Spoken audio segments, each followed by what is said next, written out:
సంగారెడ్డి జిల్లా పటాన్చెరు పట్టణ కేంద్రంలో జాతీయ రహదారి విస్తరణ పనుల సాగుతో ప్రభుత్వ పాఠశాల గదులను కూల్చివేయడంపై మెదక్ పార్లమెంట్ సభ్యులు ఎం రఘునందనరావు తీవ్రంగా మండిపడ్డారు. బుధవారం ఆయన క్షేత్రస్థాయిలో కూల్చివేతలను కబ్జా కూరినట్లు ఆరోపణలు వస్తున్న స్థలాలను పరిశీలించారు. అనంతరం ఏర్పాటు చేసిన మీడియా సమావేశంలో రఘునందనరావు మాట్లాడుతూ సర్వే నెంబర్ 428లో ఉన్న 2 ఎకరాల 18 గుంటల ప్రభుత్వ స్థలాన్ని కబ్జా చేసేందుకు పెద్ద ఎత్తున ప్రయత్నాలు జరుగుతున్నాయని ఆరోపించారు.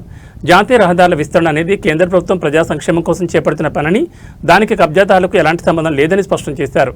ప్రభుత్వ జిల్లా పరిషత్ ఉన్నత పాఠశాల తరగతి గదులను రాత్రికి రాత్రే కూలగొట్టడం అత్యంత బాధాకరమని ఆయన ఆవేదన వ్యక్తం చేశారు.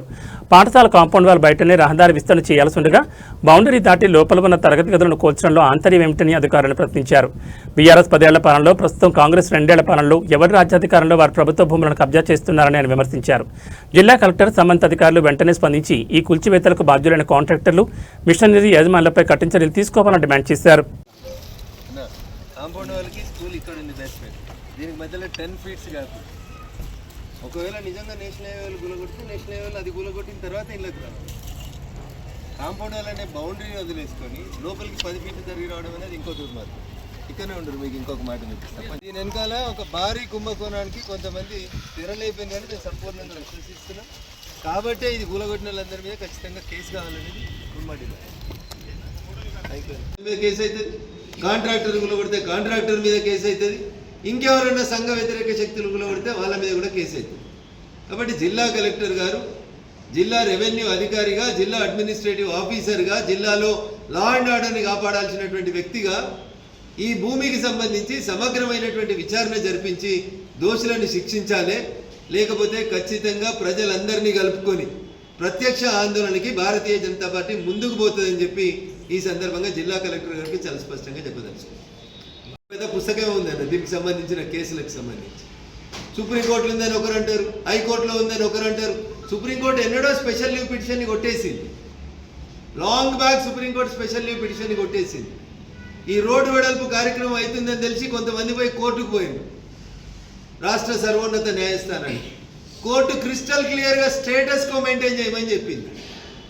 రాష్ట్ర సర్వోన్నత ఈ స్థలం మాది అని చెప్పినటువంటి వ్యక్తులు, నేషనల్ హైవే అధికారులు మా భూమిని కబ్జా చేసేందుకని ప్రయత్నం చేస్తూ ఉన్నారని చెప్పి చేస్తుంటే బాసిద్ గారికి డౌట్ వచ్చింది. కాబట్టి 2009లో అప్పటి తహసీల్దార్ గారితో సర్వే చేయించడం జరిగింది. 2009లో తహసీల్దార్ గారు పంచనామా చేసి ఒక మ్యాప్ ఇచ్చింది.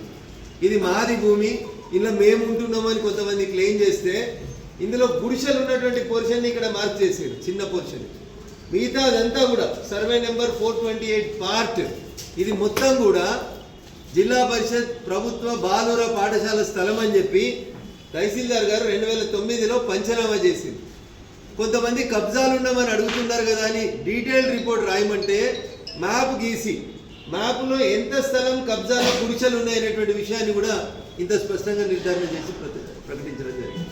మీకు కావాలంటే 1962లో 10,000 రూపాయలు ఇచ్చి జిల్లా పరిషత్ అధికారులు 2 రూములు ఎక్స్ట్రా కట్టుకున్నటువంటి ప్రొసీడింగ్ను కూడా మా మీడియా మిత్రులకి చూపించడానికి మేము సిద్ధంగా ఉన్నాం.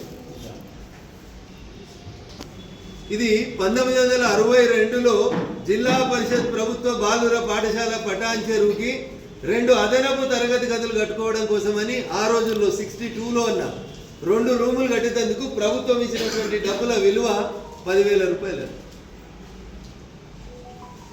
ఇది కావాలంటే నేను ఇది సెట్ చేపిస్తాను, లేదా ఈ 3-4 పేజీలు మీరు తీసుకుంటా అంటే ఇవి నేను మీకు ప్రొవైడ్ చేయడానికి సిద్ధంగా ఉన్నాను. డాక్యుమెంట్స్ అన్నీ ఉన్న తర్వాతనే మాట్లాడుతున్నాం. ఇది 2008లో ఒకసారి జరిగింది. గవర్నమెంట్ ఆదేశాల మేరకు మళ్ళీ ఒకసారి చేశారు. హెడ్డింగ్ ఏం పెట్టిండి ఇక్కడ ఈ పంచనామా రాసినటువంటి అధికారులు, Zilla Parishad boys high school Patancheru district Medak existing plan area August 2009 or 8 సరిగా కనబడతలేదు జిరాక్స్. ఇక్కడ క్లాస్ రూములు 5th క్లాస్ 7 ఉంది, 6th క్లాస్ 7 ఉంది. క్లాస్ రూములతో సహా ఏ రూములో ఏ క్లాసు నడుస్తుంది కూడా ఇంత డీటెయిల్గా ఎగ్జామినేషన్ తోటి పంచనామా చేసి అప్పుడు ఉన్నటువంటి రెవెన్యూ అధికారులు ఇచ్చినటువంటి మ్యాపింగ్. ఇప్పుడు వీటన్నిటినీ కూలగొట్టిరు. ఒకవేళ నిజంగా బిల్డింగ్స్ పనికిరాదు అని ఎవరైనా ఇంజనీర్ చెప్తే సౌండ్నెస్ సర్టిఫికేట్ తీసుకొని పగలు కూలగొట్టుండ్రు. నేషనల్ హైవే వాళ్ళకి ఏమవసరం ఉంటుంది? కాంపౌండ్ వాళ్ళు బయటనే మీరు కరెంటు స్తంభాలు వేస్తున్నారు కదా. మీరు కాంపౌండ్ వాళ్ళు లోపల 10 ఫీట్స్ పై స్కూల్ ఎందుకు కూలగొడుతున్నారు? ఎందుకు నేషనల్ హైవే అనే పేరు ఎందుకు వాడుతున్నారు? అంటే ఇక్కడ రోడ్ మీద పని నడుస్తుంది కాబట్టి ఏ జరిగినా వాళ్ళ ఖాతాలోనే నూకేద్దామని కబ్జా చేద్దాం అనుకున్నటువంటి కొంతమంది వ్యక్తులు చేసినటువంటి కుట్రగా దీన్ని చూస్తూ ఉన్నాం మేము. 3, 3, 6, 3, 9, 10, 13 గుడిసెలు ఉన్నాయి ఇక్కడ మొత్తం. వాళ్ళు గుడిసెల బొమ్మలు కూడా క్లియర్గా చూపించు. ఇది ఇప్పుడేదో కోర్టు కేసు కోసం పంచాయతీ కోసం కాదు, గవర్నమెంట్ కోర్టులో ఇచ్చిన అఫిడవిట్లో కాపీలు ఇవ్వండి. 13 గుడిసెలు ఉన్నట్టు ఇక్కడ డిమార్కెట్ చేసి కూడా చూపించి. కాబట్టి దయచేసి మీడియా మిత్రులకు కూడా మా విజ్ఞప్తి, భారత ప్రభుత్వానికి నేషనల్ హైవే డిపార్ట్మెంట్కి కూల్చివేతలకి సంబంధం లేదు. ఒకవేళ ఉంటే, మళ్ళీ చెప్తున్నా, ఒకవేళ ఉంటే లోకల్ సిట్టింగ్ ఎంపీగా నేషనల్ హైవే అధికారుల మీద కూడా కేసులు పెట్టమని చెప్పి నేనే జిల్లా కలెక్టర్ గారికి, జిల్లా ఎస్పీ గారికి రాతపూర్వకమైనటువంటి కంప్లైంట్ ఇస్తాను. నాకు తెలిసి ఈపాటికే కేసులు నమోదైనాయని నేను అనుకుంటున్నాను. ఒకవేళ నమోదు చేయకపోతే రేపు రాతపూర్వకమైనటువంటి కంప్లైంట్లు తీసుకొని ఈ జడ్జిమెంట్ కాపీలు మ్యాప్లన్నీ తీసుకొని జిల్లా కలెక్టర్ గారికి ఒకటి, ఎస్పీ గారికి ఒకటి ఇచ్చి నేను స్థానిక ప్రజాప్రతినిధిగా కేసు నమోదు చేయమని మళ్ళీ అడుగుతాను. కాబట్టి దయించి సహకరించాల్సిందిగా మా మీడియా మిత్రులకు విజ్ఞప్తి. We are not against any petty vendor or small vendor. Road పక్కన గుడిసెలు వేసుకొని డబ్బాలు వేసుకొని వ్యాపారం చేసుకునే వాళ్ళకి మేము వ్యతిరేకం కాదు. కానీ దాని ముసుగులో భూములు కబ్జా చేస్తామని ఎవరన్నా అంటే మాత్రం 100% దాన్ని అడ్డుకుంటాం, నిలబడి. అది కాదు అని నేను కాదు చెప్పాల్సి. గౌరవ సర్వోన్నత న్యాయస్థానం, ఈ దేశంలో అందరికంటే పెద్ద న్యాయస్థానం అయినటువంటి సుప్రీంకోర్టే వాళ్ళు వేసినటువంటి స్పెషల్ లీవ్ పిటిషన్ని డిస్మిస్ చేసింది. దాంట్లో పిటిషనర్ ఎవరు, కోర్టు ఏం రాసిందో చదవమంటే కూడా ఒక్క నిమిషం మీరు అవకాశం ఇస్తే నేను ఆ జడ్జ్మెంట్ కాపీ ఓపెన్ చేసి ఇప్పుడే చెప్పేస్తాను. మన Supreme Court of India special leave appeal 9901 of 2003. ఇది స్పెషల్ లీవ్ పిటిషన్ ఎస్ఎల్పి అంటారు సుప్రీంకోర్టులో.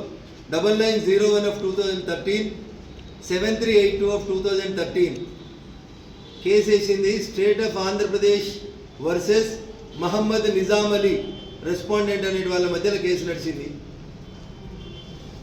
30 ఆగస్టు 2013 నాడు సుప్రీంకోర్టు ఫైనల్ హియరింగ్ విన్నది. ఫైనల్ హియరింగ్ విని దీంట్లో ఇచ్చింది ఏంటంటే, జడ్జిమెంట్ రాసిన ఆర్డర్ ఏంటంటే, special leave granted. In the mean time the impugned judgement will remain stayed. మాది అని భూమి క్లెయిమ్ చేస్తున్న వాళ్ళకి సంబంధించిన జడ్జ్మెంట్ ఏవైతే వచ్చిందో దాన్ని స్టే చేస్తున్నామని సుప్రీంకోర్టు 2013లో ఇచ్చినటువంటి ఎస్ఎల్పి ఆర్డర్ కాపీ. దీని తర్వాత ఇంకెవరి దగ్గర ఏమైనా ఆర్డర్లు ఉంటే ఖచ్చితంగా మాట్లాడడానికి, వినడానికి మేము సిద్ధంగా.